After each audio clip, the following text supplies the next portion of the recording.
అంతర్జాతీయ మీటింగ్లల్లా ఐక్యరాజ్య సమితి వేదికలల్లా పాకిస్తాన్ ఎంత సుద్దపూస తీరుగా మాట్లాడుతుంది. ఏం కథ? ఉగ్రవాదుల అంటే ఎవరు? అసలు వాళ్ళు ఎట్లుంటారు? వాళ్ళకు మాకు సంబంధం ఎక్కడిది? మేమేదో ఉగ్రవాదాన్ని ఉగ్గుపాలు పోసి దాదినట్టు చెప్తున్నారు అని ఒకళ్ళు మాటలు చెప్తుంది.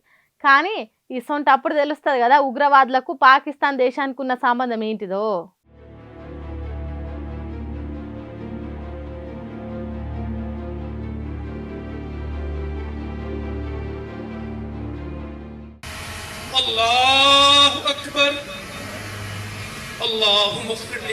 మన దేశ సైన్యం ఉగ్రవాదులుండే జాగల మీద బాంబులేసింది.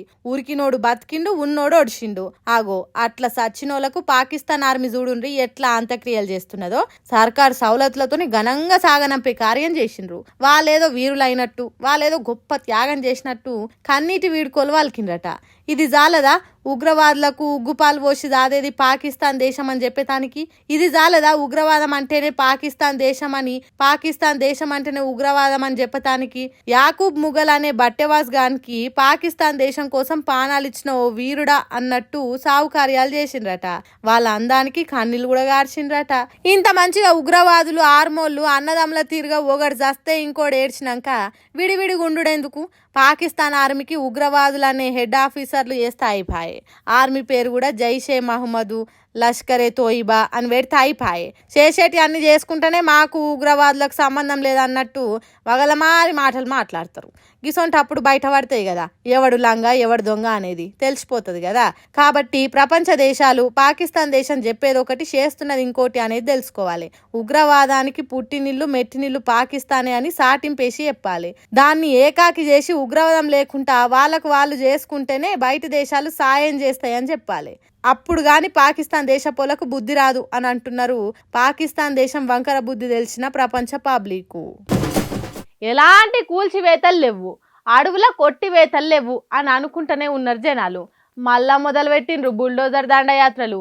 రియల్ ఎస్టేట్ పడిపోతున్నది, రాష్ట్రానికి ఆదాయం తగ్గిపోతున్నదని మొత్తుకుంటున్నా ఇండ్లు కూలగొట్టే ఎగురం మిడుస్తలేరు హైడ్రా ఆఫీసర్లు. ఇక చూడుండ్రి ఎట్లున్నదో పాత బస్తీల పరిస్థితి.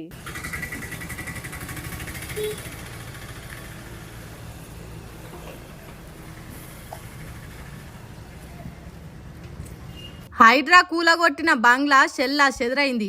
పక్క కుర్చీలు, కూలర్లు, టెంటు సామాన్లు, ఇంటి సామాన్లు, బల్లలు, మంచాలు, ఫర్నిచరు, పాత ఇనుప సామాన్ మొత్తం షెల్లా చెదరైంది.